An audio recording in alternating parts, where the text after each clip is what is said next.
ತಮ್ಮಂತ ಶಿಕ್ಷಕರ ಮೂಲಕವಾಗಿ ಉಳಿಸುವ ಬೆಳೆಸುವಂಥ ಪ್ರಕ್ರಿಯೆ ಖಂಡಿತವಾಗೂ ಅನಿವಾರ್ಯತೆ ಇದೆ, ಅಗತ್ಯತೆ ಇದೆ.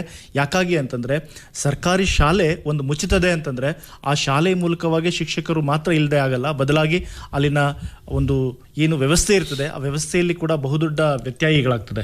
ಕಾರಣ ಅಲ್ಲಿ ಎಷ್ಟೋ ಜನರಿಗೆ ಅನ್ನವನ್ನ ದಾರಿಯನ್ನ ಕಂಡುಕೊಂಡಿರ್ತಾರೆ, ಬದುಕನ್ನು ಕಟ್ಕೊಂಡಿರ್ತಾರೆ, ಮತ್ತು ಆ ಮಕ್ಕಳ ಭವಿಷ್ಯಕ್ಕೆ ಕೂಡ ಕಂಟಕ ಆಗುವಂತ ಪ್ರಕ್ರಿಯೆ ಇದೆ.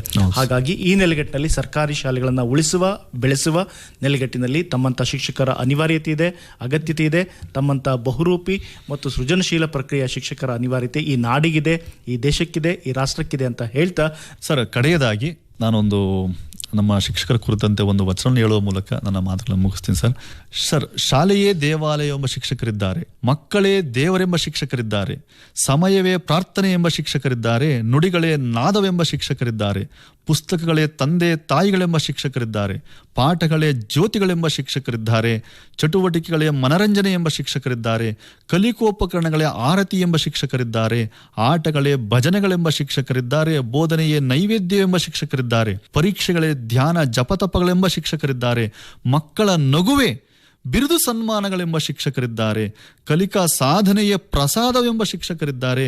ಉಮೇಶ ಪ್ರಿಯ ವಿಶ್ವಗುರು ಬಸವೇಶ್ವರ, ನಿನ್ನೊಲುಮೇರೆ ಶಿಕ್ಷಕರ ಶ್ರೇಷ್ಠತೆಗೇನು ಕೊರತೆಯೇ, ನಿನ್ನೊಲುಮೇರೆ ಶಿಕ್ಷಕರ ಶ್ರೇಷ್ಠತೆಗೇನು ಕೊರತೆಯೇ. ಸರ್, ಶ್ರೇಷ್ಠ ಶಿಕ್ಷಕರುಗಳು ಭಾರತದಲ್ಲಿ ಅಷ್ಟೇ ವಿಶ್ವದಾದ್ಯಂತ ಇದ್ದಾರೆ.